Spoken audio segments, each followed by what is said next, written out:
ನಮಸ್ಕಾರ, ನೀವು ನೋಡ್ತಾ ಇದ್ದೀರಾ ನಮ್ಮ ವಿಜಯ ನ್ಯೂಸ್. ಈ ಕ್ಷಣದ ಟಾಪ್ 5 ಪ್ರಮುಖ ಸುದ್ದಿಗಳು.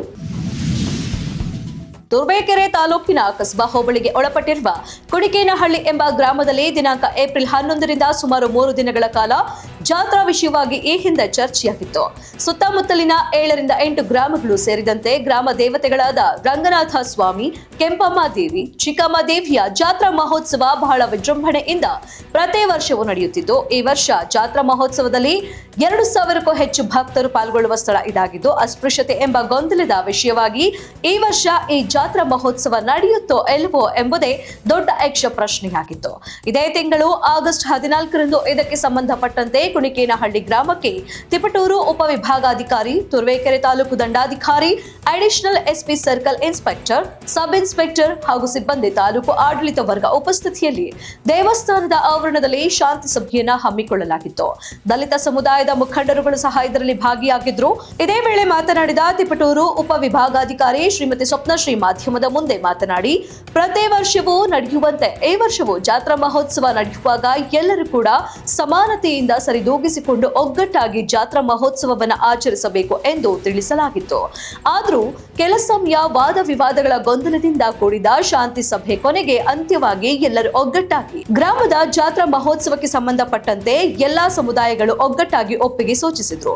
ಜಾತ್ರಾ ಮಹೋತ್ಸವ ನಡೆಯುವ ದಿನಾಂಕವನ್ನು ಅತಿ ಶೀಘ್ರದಲ್ಲೇ ತಾಲೂಕು ಆಡಳಿತ ಕಮಿಟಿಯ ಸಭೆ ಕರೆದು ಜಾತ್ರಾ ಮಹೋತ್ಸವದ ದಿನಾಂಕವನ್ನ ನಿಗದಿ ಮಾಡಲಾಗುವುದು ಎಂದರು. ಇದೇ ಸಂದರ್ಭದಲ್ಲಿ ತಾಲೂಕು ಆಡಳಿತಕ್ಕೆ ಸಂಬಂಧಪಟ್ಟಂತೆ ಇಲಾಖೆ ಸಿಬ್ಬಂದಿ ವರ್ಗ, ಸಮಾಜ ಕಲ್ಯಾಣ ಇಲಾಖೆ, ಪೊಲೀಸ್ ಇಲಾಖೆ, ದಲಿತ ಪರ ಸಂಘಟನೆಗಳು ಮುಖಂಡರುಗಳು, ವಿವಿಧ ಪರ ಸಂಘಟನೆಗಳ ಮುಖಂಡರುಗಳು, ಸುತ್ತಮುತ್ತಲಿನ ಗ್ರಾಮಸ್ಥರು ಉಪಸ್ಥಿತರಿದ್ದರು. ಸಮಾನತಾವಾದಿಗಳು ಅಧಿಕಾರಕ್ಕೆ ಬರಬೇಕು. ನಟ ಚೇತನ್ ಅಹಿಂಸಾ. ಹೌದು, ಪೆರಿಯಾರ್ ಮತ್ತು ಅಂಬೇಡ್ಕರ್ ಅವರು ನಾವು ಅಧಿಕಾರದಲ್ಲಿ ಬರಬೇಕು ಎಂದು ಹೇಳುತ್ತಾರೆ. ನಾವು ಎಂದರೆ ಸಮಾನತಾವಾದಿಗಳು ಅಧಿಕಾರಕ್ಕೆ ಬರಬೇಕು ಎಂದು ನಟ ಚೇತನ್ ಹೇಳಿದರು. ಇಂದು ತಿಪಟೂರು ಪಟ್ಟಣದ ಪ್ರವಾಸಿ ಮಂದಿರದಲ್ಲಿ ದಲಿತರ ಮುಖಂಡರ ಸಭೆ ಆಯೋಜಿಸಲಾಗಿತ್ತು. ಸಮಾನತೆಯ ಸಭೆಯಲ್ಲಿ ಮಾತನಾಡಿದ ಅವರು, ತಮಿಳುನಾಡಿನಲ್ಲಿ ಚಳುವಳಿಗಳು, ಸಿದ್ಧಾಂತಗಳು ಹಾಗೂ ಸಮಾಜದ ವಿಚಾರಗಳು ಉಳಿದುಕೊಂಡಿವೆ. ಒಂದು ಒಳ್ಳೆ ಸಮಾಜ ನಿರ್ಮಾಣವಾಗಬೇಕಾದ್ರೆ ಒಗ್ಗಟ್ಟಿನಿಂದ ಕೆಲಸ ಮಾಡಿದಾಗ ಮಾತ್ರ ಬಲಿಷ್ಠವಾದ ಭಾರತ ಮತ್ತು ಕರ್ನಾಟಕವನ್ನ ಕಟ್ಟಲು ಸಾಧ್ಯ. ರಾಜ್ಯದ ತುಂಬಾ ಪ್ರವಾಸ ಕೈಗೊಂಡಿದ್ದೇನೆ. ಒಂದು ಒಳ್ಳೆ ಸಮಾಜ ಸಮಾನತೆ ಸಭೆ ಮುಖಾಂತರ ಪಕ್ಷ ಕಟ್ಟುತ್ತೇನೆ. ಅದಕ್ಕೆ ತಾವೆಲ್ಲರೂ ಕೂಡ ಕಂಕಣಬದ್ಧವಾಗಿ ನಮ್ಮ ಜೊತೆ ಕೈ ಜೋಡಿಸಬೇಕು ಎಂದು ಮನವಿ ಮಾಡಿ, ಅಸಮಾನತೆ ವ್ಯವಸ್ಥೆಯೇ ನಮ್ಮ ಶತ್ರು. ಈ ವ್ಯವಸ್ಥೆಯಲ್ಲಿ ಆದಿವಾಸಿ, ದಲಿತ ಮಹಿಳೆಯರನ್ನು ವಿರೋಧಿಸಲಾಗುತ್ತದೆ. ಅದೊಂದು ವಿಪರ್ಯಾಸವೇ ಸರಿ. ಇದನ್ನು ನಾವು ಗುರುತಿಸಿಕೊಂಡು ಒಂದು ಪರ್ಯಾಯವಾದ ಶಕ್ತಿ ಕಟ್ಟಬೇಕು ಎಂದು ಪರೋಕ್ಷವಾಗಿ ರಾಜಕೀಯ ಪಕ್ಷ ಕಟ್ಟುವುದರ ಬಗ್ಗೆ ತಿಳಿಸಿದ್ರು. ಉತ್ತಮ ಸಮಾಜ ಎಂದರೆ ಅದೆಷ್ಟು ಜ್ಞಾನಪೀಠ ಪ್ರಶಸ್ತಿ ಪಡೆಯುತ್ತೇವೆ, ಆದಷ್ಟು ದೊಡ್ಡ ಬಜೆಟ್ ಸಿನಿಮಾ ಮಾಡುತ್ತೇವೆ ಎಂದಲ್ಲ. ಉತ್ತಮ ಸಮಾಜ ಎಂದರೆ ಅಂಬೇಡ್ಕರ್ ಕಂಡಂತಹ ಸಮಾಜ, ಸಮಾನತೆಯ ಸಮಾಜವಾಗಿದೆ. ಉತ್ತಮ ಸಮಾಜ ನಿರ್ಮಾಣ ಮಾಡಿದ್ರೆ ಕರ್ನಾಟಕ ಗಟ್ಟಿಯಾಗುತ್ತೆ. ನಾವು ಹುಟ್ಟುವ ಮೊದಲಿನದು ನಮ್ಮ ಆಯ್ಕೆಯಾಗಿರಲ್ಲ. ನಾವು ಹುಟ್ಟಿದ ಮೇಲೆ ನಾವು ಮಾಡುವ ಕೆಲಸ ನಮ್ಮ ಆಯ್ಕೆಯಾಗಿರುತ್ತದೆ. ನಾವು ಸಮಾಜಕ್ಕಾಗಿ ನಿಂತುಕೊಂಡಾಗ ನಾವೆಲ್ಲ ಸಮಾನತಾವಾದಿಗಳಾಗುತ್ತೇವೆ. ಅದು ನಮ್ಮ ಸಿದ್ಧಾಂತವಾದ್ರೆ ಬಹಳ ಉತ್ತಮ ಎಂದರು. ಬಾಬಾ ಸಾಹೇಬರಿಗೆ ಮೂರ್ತಿ ವ್ಯಕ್ತಿ ಆರಾಧನೆ ಇಷ್ಟ ಇರಲಿಲ್ಲ. ವ್ಯಕ್ತಿ ಆರಾಧನೆ ಮಾಡಿದಷ್ಟು ಪ್ರಜಾಪ್ರಭುತ್ವಕ್ಕೆ ಕಷ್ಟವಾಗುತ್ತದೆ. ನನ್ನನ್ನು ಪೂಜಿಸಬೇಡಿ, ನನ್ನನ್ನು ಓದಿ ಎಂದು ಅವರು ಹೇಳುತ್ತಿದ್ರು. ನಾವು ಅವರನ್ನ ಪೂಜಿಸುತ್ತೇವೆ, ಆದ್ರೆ ಅವರ ವಿಚಾರಗಳನ್ನ ಅರ್ಥ ಮಾಡಿಕೊಳ್ಳಲ್ಲ. ಅವರ ವಿಚಾರಗಳನ್ನ ಅರ್ಥ ಮಾಡಿಕೊಳ್ಳಬೇಕೆಂದು ಸಲಹೆ ನೀಡಿದ್ರು. ನಂತರ ಸಭೆಯಲ್ಲಿ ದಲಿತ ಪರ ಸಂಘಟನೆಗಳ ಮುಖಂಡರು ಸಮಾನತೆ, ಆರ್ಥಿಕ, ಶೈಕ್ಷಣಿಕ, ಸಾಮಾಜಿಕ ಮತ್ತು ಮೀಸಲಾತಿಯ ಬಗ್ಗೆ ಚರ್ಚಿಸಿ ಸಮಾನ ಸಭೆಯ ಪಕ್ಷದ ಸಿದ್ಧಾಂತಗಳು ಹಾಗೂ ಕಾರ್ಯವೈಖರಿ ಕುರಿತು ವಿವರಿಸಿದ್ರು. ಈ ಸಂದರ್ಭದಲ್ಲಿ ದಲಿತ ಪರ ಮುಖಂಡರು, ಪದಾಧಿಕಾರಿಗಳು ಹಾಗೂ ಅಂಬೇಡ್ಕರ್ ಅಭಿಮಾನಿಗಳು ಉಪಸ್ಥಿತಿಯಲ್ಲಿದ್ದರು. ತುರುವೇಕೆರೆ ತಾಲೂಕಿನ ಮೈಸಂದ್ರ ಹೋಬಳಿಗೆ ಒಳಪಡುವ ಟಿಬಿ ಕ್ರಾಸ್ನಲ್ಲಿರುವ ಸೊರವನಹಳ್ಳಿ ಗ್ರಾಮ ಪಂಚಾಯಿತಿ ಕಟ್ಟಡಕ್ಕೆ ಹೊಂದಿಕೊಂಡಂತಿರುವ ಸರ್ಕಾರಿ ಶಾಲೆಯ ಪಕ್ಕದಲ್ಲಿಯೇ ಈ ಸಮಸ್ಯೆ ಉಂಟಾಗಿತ್ತು. ಲೋಕೋಪಯೋಗಿ ಇಲಾಖೆ ಅಧಿಕಾರಿಗಳೇ ಸರ್ಕಾರಿ ಶಾಲೆ ಮುಂಭಾಗ ಯಾವಾಗ ಚರಂಡಿ ಕಲ್ಪಿಸುತ್ತೀರಾ? ಕೊಳೆತು ನಾಡುತ್ತಿರುವಂತಹ ಕಸ, ಹುಳ ಬಿದ್ದು ನಿಂತಿರುವ ಕೊಳಚೆ ನೀರು ಶಾಲೆ ಮಕ್ಕಳಿಗೆ ಮತ್ತು ಗ್ರಾಮಸ್ಥರಿಗೆ ಅನಾರೋಗ್ಯ ತುತ್ತಾಗ್ತಾ ಇದ್ದಾರೆ. ಇದಕ್ಕೆ ನೀವೇ ಆಹ್ವಾನ ಕೊಡ್ತಾ ಇದ್ದೀರಾ? ಆರೋಗ್ಯ ಆಡಳಿತ ಅಧಿಕಾರಿಗಳು ನೀವು ಸಹ ನೋಡಿ ಸ್ವಾಮಿ, ಇದರಿಂದ ಆಗುವ ಅನಾರೋಗ್ಯದ ದುಷ್ಪರಿಣಾಮಗಳ ಬಗ್ಗೆ ಸ್ವಲ್ಪ ಅಧಿಕಾರಿಗಳಿಗೆ ಮನವರಿಕೆ ಮಾಡಿ ಸ್ವಾಮಿ. ಕಾಮಗಾರಿ ಮಾಡಬಾರದೆಂಬ ಸೂಚನೆ ಏನಾದ್ರೂ ಬಂದಿದ್ಯಾ? ಲೋಕೋಪಯೋಗಿ ಅಧಿಕಾರಿಗಳೇ ಇದಕ್ಕೆ ಉತ್ತರವನ್ನ ನೀಡಿ.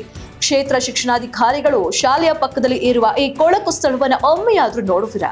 ತಾಲೂಕು ದಂಡಾಧಿಕಾರಿಗಳು ಇದರ ಬಗ್ಗೆ ಕ್ರಮ ವಹಿಸಿ ಕೂಡಲೇ ಸ್ಥಳಕ್ಕೆ ಭೇಟಿ ನೀಡಿ ಸ್ಥಳಕ್ಕೆ ಪರಿಶೀಲಿಸಿ ನೋಡಿ. ಪಕ್ಕದಲ್ಲಿ ಗ್ರಾಮ ಪಂಚಾಯಿತಿ, ಗ್ರಂಥಾಲಯ, ಕೆನರಾ ಬ್ಯಾಂಕ್, ಶ್ರೀ ಆದಿ ಚುಂಚನಗಿರಿ ಸಮುದಾಯ ಭವನ, ಕೃಷಿ ವಿಶ್ವವಿದ್ಯಾಲಯಕ್ಕೆ ಹೋಗುವ ರಸ್ತೆ, ಸರ್ಕಾರಿ ಶಾಲೆಗೆ ಇರುವ ಕಾಂಪೌಂಡ್ಗೆ ಅಂಟಿಕೊಂಡಿರುವ ಈ ಕೊಳಕು ತುಂಬಿರುವ ಜಾಗ ಇದಾಗಿದೆ.